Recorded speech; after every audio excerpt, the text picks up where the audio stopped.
Hey, what's up guys? Mint City here back again with another video, and today we are taking a look at my mobile multiplayer card game Hidden Gems.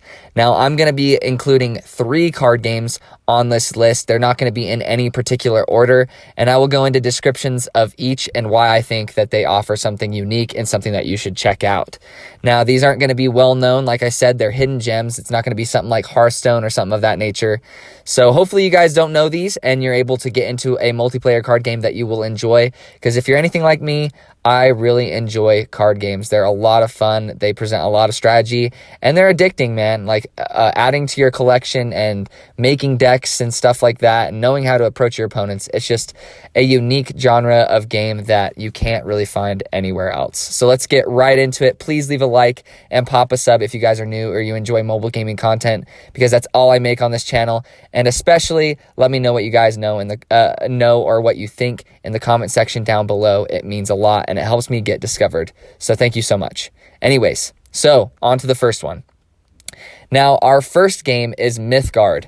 Now, let me just be upfront and say that this is probably my favorite in the list. I know I said that I wouldn't put it in any particular order, but this is my favorite card game on this list, so keep that in mind.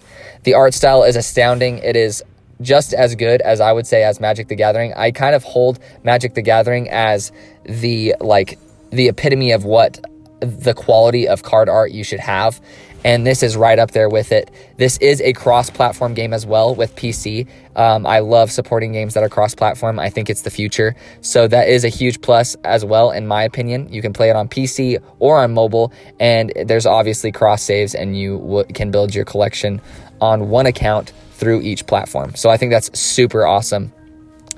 Now, this game has PvE content as well. It has a whole campaign that's fully voice acted, fully tons of art and stuff like that. You can tell that they put a lot of effort into not only the multiplayer aspect, but also if you're just someone who's looking for a single player experience, there's PvE content, there's a campaign, there's also 2v2 battles in this as well, like a whole mode specifically designed for 2v2. There's ranked, of course, and then casual play. So there's a little bit on offering for whatever type of multiplayer card game player you are.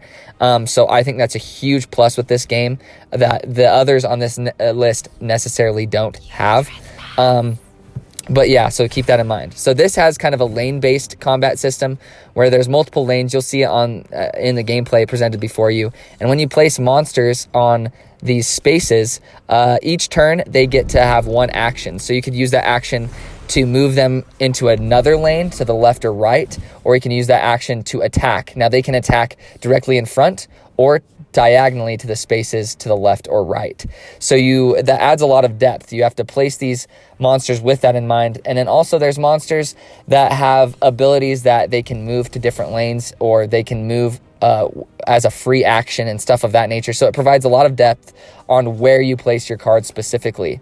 Now there's also enchantments that you can place on these certain spots or these certain lanes that will alter the stats of that space or of the monster that is on that space. So it provides even more depth in that fashion, which is super cool. I feel like it's pretty dang balanced, at least from what I've been playing. I've played a couple hours so far, and it's fantastic. I love the campaign. It really teaches you the mechanics of the game very well. You don't go into this and then come out of the tutorial feeling confused still. And there's a lot of options with deck building as well. I feel like each class, so to speak, or each type of card is very well defined, and you can figure that out pretty easily. This game is pretty dang generous as a free-to-play player as well with its currency, especially if you're finishing quests and finishing the campaign and just doing whatever is there on offer. I felt myself gaining cards very quickly. And they do have sales and a great starter pack as well for those of you who do want to spend money. So keep that in mind. I think this is a solid offering, especially for mobile. Definitely check it out. You do not want to miss out. But that is Mythgard. All right, now I have made a video on this game a while back. but I still think it deserves to be put on this list because it is a hidden gem, and I think it's very well done. Mighty Heroes CCG. Now, I wish this had a better name. I think a lot of people just look at it and they're like, oh, wow. From the art is well done. It does have a very strong Hearthstone-y vibe to it, which is unfortunate because I think people kind of take this as a knockoff, or that it's just not going to offer anything unique enough to go from Hearthstone to this or to even pick this up. Now, first of all, this is, they do have a campaign coming and stuff like that. They do have content coming, but right now it's multiplayer focused with ranked as well as casual play. It is a portrait style game, which is a plus in my opinion, and I feel like it really plays to the strengths of this card game because it's just very intuitive. You can play this with one hand. Everything's easily readable on the screen. I just think the interface and the UI, just like Hearthstone, honestly, it's just super well done. It's very streamlined. I love it. Very simple. Now, as far as the card game goes, you can tell that they're inspired by Hearthstone, but they put their own spin on it. Now, instead of only having two hero powers that you can, one hero power that you can use, you have three.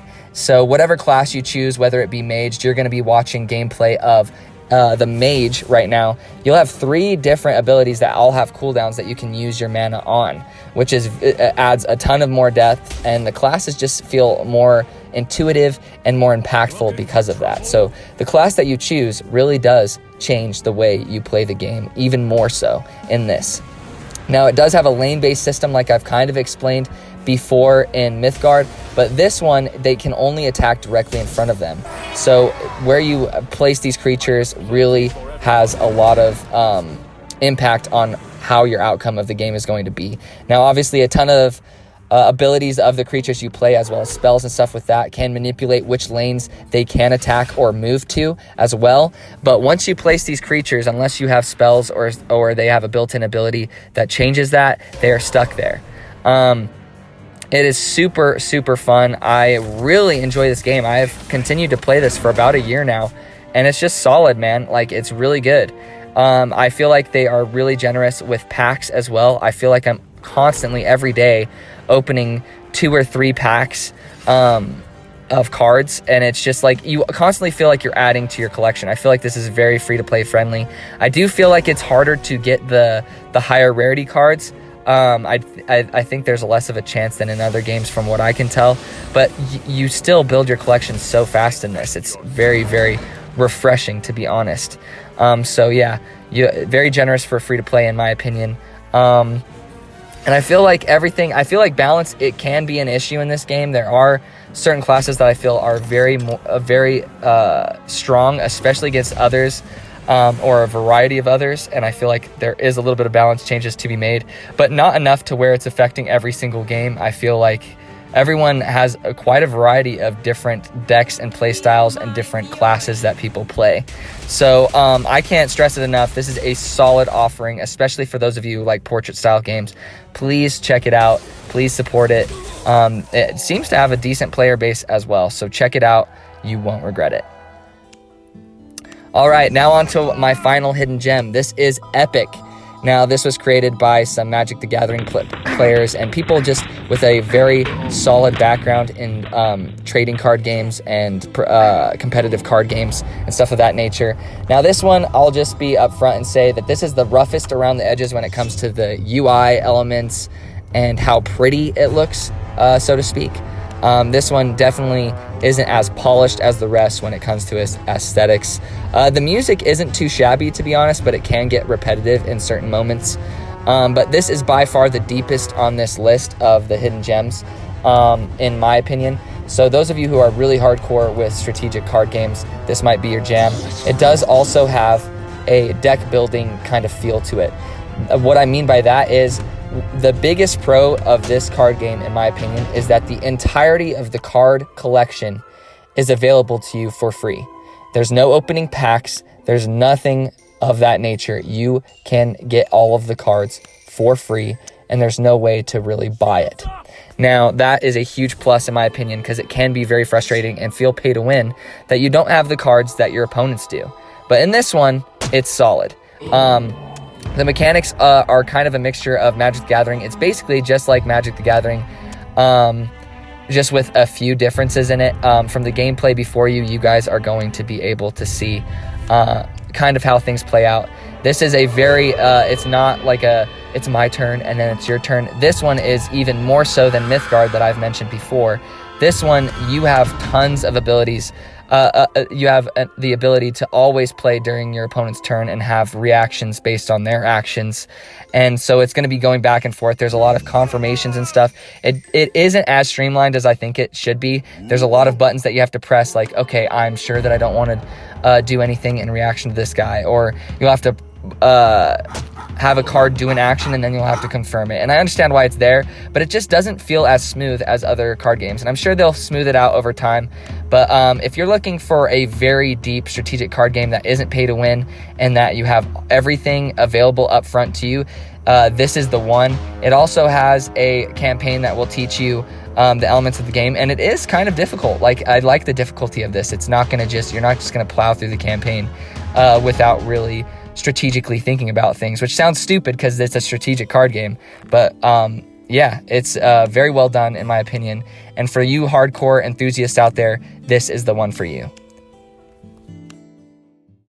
Alright guys, I hope you enjoyed this video. Hopefully you guys found a card game that is a hidden gem for you and that you're going to be able to enjoy and pour some time into, because I know I have with these three. Please leave a like and pop a sub. Remember, it really helps me out, and I appreciate you guys just watching this video. It means so much to me. But yeah, hopefully you guys can sub, and I'll see you guys in the comment section down below in future videos. Again, thank you so much guys for your support. Take it easy.